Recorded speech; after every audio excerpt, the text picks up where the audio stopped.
You probably clicked on this video because you saw a Sony a3000 for sale and it was so cheap you wanted to find out if it's good enough, should you buy it and stuff like that. Today I hope to answer that question. One of the cheapest Sony E-mount mirrorless bodies. I think it's around 12 years old now. These days you can find this for somewhere between 50 and 150 euros. This is extremely cheap camera. I found mine for only 35 euros and came with this 18 to 55mm kit lens, which these cameras often come with. This one, I think this is the better of the Sony E-mount kit lenses. Still has the image stabilization, and this is not a power zoom, which I think the 16 to 50 is. Let's go through some of the features of a3000. So the image quality, as far as I've seen, it's actually quite good. This 20 megapixel sensor wasn't used in many cameras by Sony. I think a5000, and there was this little compact camera QX1 or something which also used this sensor. It's a bit behind the 24 megapixel Sony sensors, the new ones, but still, in my opinion, it's definitely good enough. So image quality, definitely a plus. What I like is that you have the ability to charge this camera with USB. Now it's not a USB-C, but it's a micro USB, so you can charge the battery internally. All you have to do is turn the camera off and plug a micro USB cable, and there's this LED that will turn orange when it's charging.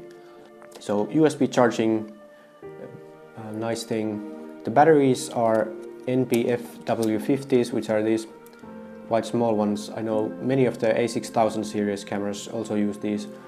And I find the battery life to be quite good actually. Much better than some of the NEX series and cameras like those. Battery life is one good thing. So the camera handles quite well because it has this deep grip, unlike in many other mirrorless cameras. One good thing I already mentioned is having E-mount, which opens up the possibility to use so many lenses. You can adapt anything, vintage lenses, anything you like, because it's a mirrorless camera.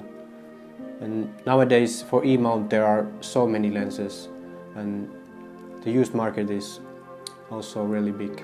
That's a huge plus for me. Another thing I already mentioned, the price. You can find the body and the lens for anywhere between 50 and 200 euros. I have owned this camera I think 2 times before, and both of those times I paid around 50 euros for body and lens, and this one, like I said, was even cheaper at 35 euros. I'm trying to think of any more positive things. Of course you have built-in flash if you like that. It looks like it's quite weak. I can test it out, but yeah, so the built-in flash is quite weak. You can definitely use it, but just know that it won't be like super bright or anything. So that's all for the positive stuff. Let's move on to the negative stuff. I'm gonna try and start with the biggest downsides or bad things. For me, big thing is not having a back button autofocus. I often shoot in aperture priority, so I like to first get the focus and then meter with the half press from wherever I want. But with this camera there's no possibility to use back button autofocus, so that's unfortunate. It's kind of weird that this camera only has one dial. Like, there's definitely space for dials here or here, but the only dial is this one, which is kind of, sometimes this you accidentally like rotate this dial and then your aperture is changed or something. So I wish this camera had a secondary dial. Another thing that immediately tells me that this is a beginner camera is on the menus you only have RAW plus JPEG option or only JPEG. So no just RAW option. So if you want to shoot RAW you have to delete the JPEGs afterwards. Usually near the EVF there's this sensor that detects when you put your camera close to your eye and automatically changes to the EVF. But on this camera there's no sensor or nothing, so you have to manually press this button in order to switch between the LCD and the viewfinder. The viewfinder is extremely small, probably one of the smallest viewfinders I've ever seen through. It's also super low res. I think it's around 233,000 pixels. They didn't put the best displays on this camera because the rear panel is super low res. I think the same resolution as the display, the EVF. The AF speed is nothing to write home about.